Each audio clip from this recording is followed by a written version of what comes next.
This is not proper at all. And there's political tension. Going to do. People are hungry. They are starving. It is now expensive. There's no money to feed my children. But currency is depreciating right here in Zambia. Good everyone, my name is Apata David and I'm the videographer of our group. We decided to have a closed meeting regarding the economic recession affecting developing countries, and our case study was narrowed down to African countries, which are Gabon, Zambia and Nigeria.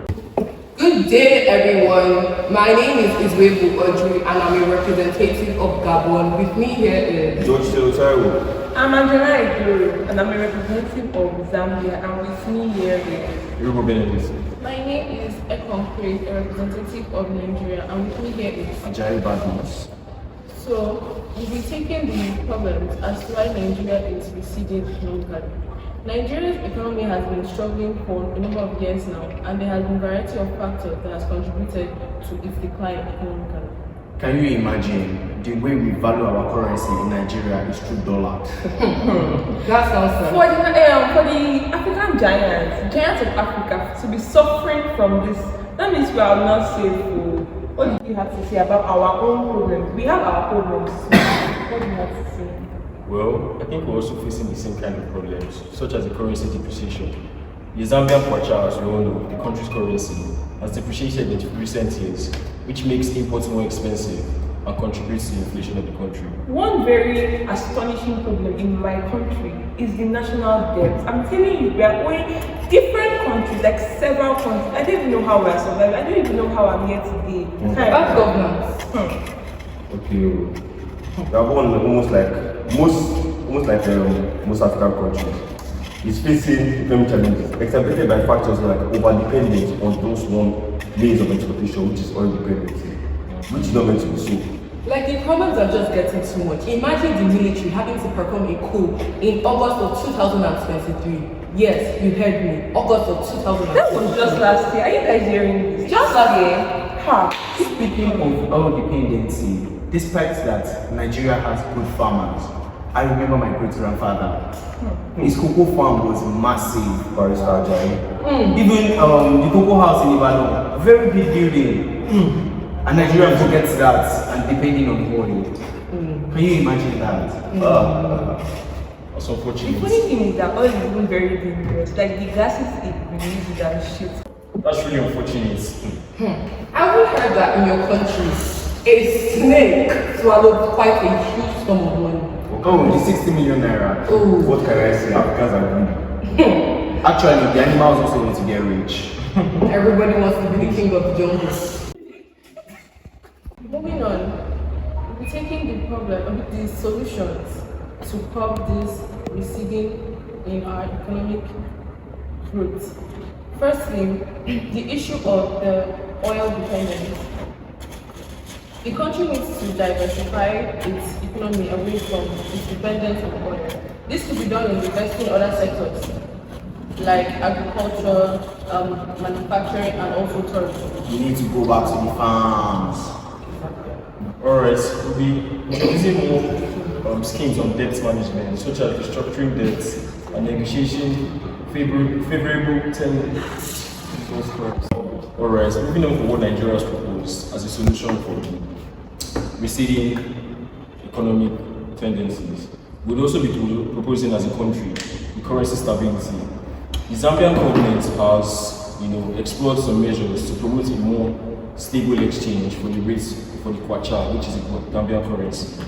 This could involve attracting foreign investments and managing the inflation effectively. We can also bring about debt management. That's like restructuring debt into different places to like promote more revenue from the money that we borrow from other people. That sounds very smart. Like we have solutions here too for Gabon. Like I agree with Nigeria's motive of diversifying the economy. It reduces the dependence on oil by diversifying the economy to sectors such as agriculture, tourism, and manufacturing, infrastructures. Like we also need to develop on our human capital. Like we need to invest in things such as education, skill training, like your grandfather. and healthcare to enhance the human capital and productivity. Also, hear me and hear me clearly. We need to deepen our regional integration with Central Africa. We just have to. This is because like most African countries are developing, unlike the ones like South Africa and the likes. But like in general, most African countries are developing. Yes. Therefore, there is a need for most African countries like us to come together and form a regional integration to promote tourism, manufacturing, infrastructure, technology. That's why we actually have organizations like ECOWAS. Like ECOWAS and like they should be helping us to increase our economic integration. But the big question here is, are those organizations truly functional?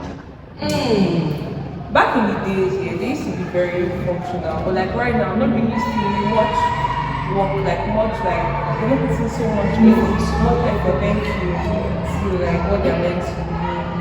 So maybe that's why we're still having dying problems that we're trying to solve. We can also propose the enhancement of trade agreements between these countries.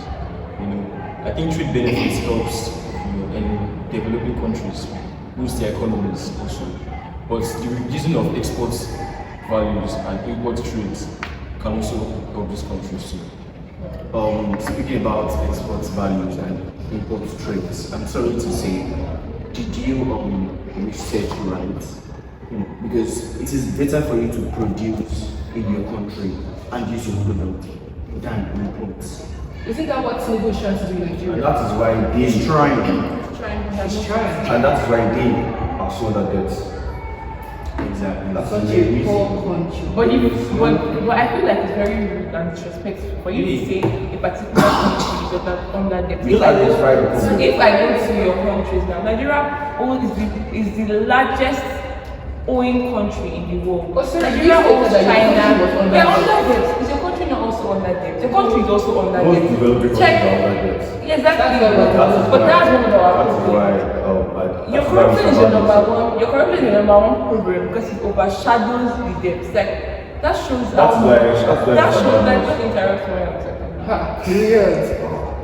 Mind you, I'm just trying to let you know that you saying that my country is under debt, trying to ridicule the situation doesn't make any sense because your fellow countries too are also. I feel the Zambians are getting really sentimental. they are very sensitive. Mind you, I was proposing a solution to counter what we said. Because looking at it critically, exporting, as I said, should increase. Yeah, I totally agree. Importing I totally should agree reduce. with what you said. I'm just trying to counter what you were trying to say because it wasn't making any sense. It wasn't making any sense, sorry. I feel he was making quite a lot of sense. Thank you guys very much for joining our show. We really appreciate it. I hope you've been able to learn one or two things about the problems in developing countries and possible solutions to the problems. Audrey, do you have any other thing to say?